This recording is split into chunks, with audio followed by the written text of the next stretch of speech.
બનાસકાંઠા જિલ્લાના પાલનપુર શહેરમાં ગત રાત્રે ખૂબ ભારે વરસાદ થયો હતો, જેના અનુસંધાને જે બ્રિજ બનાવવાની જે કામગીરી ચાલુ હતી ત્યાં નીચાણવાળા ભાગમાં પાણી ભરાયેલા હતા.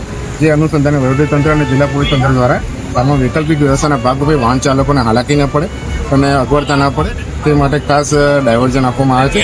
જે ડાયવર્ઝન અનુસંધાને આબુ રોડથી ડીસા તરફ જવા માટે વાળ ચિત્રાસણથી ડાયવર્ટ કરી વાઘરોડ ચોકડી ચંડીસર થઈ ડીસા તરફ જવાનું રહેશે.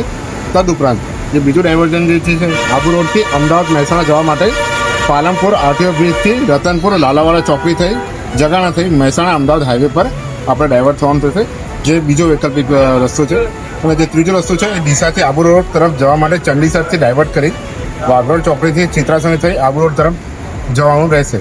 આ ખાસ તમારા જો નજીકના સંબંધિત કોઈ પણ પ્રવાસ કરી રહ્યા તો એમને આ મેસેજ પહોંચાડો કે જ્યાંથી જે વાહન ચાલકો છે એમને અગવડતા ના પડે અને સરળતાપૂર્વક પોતાની મુસાફરી કરી શકે.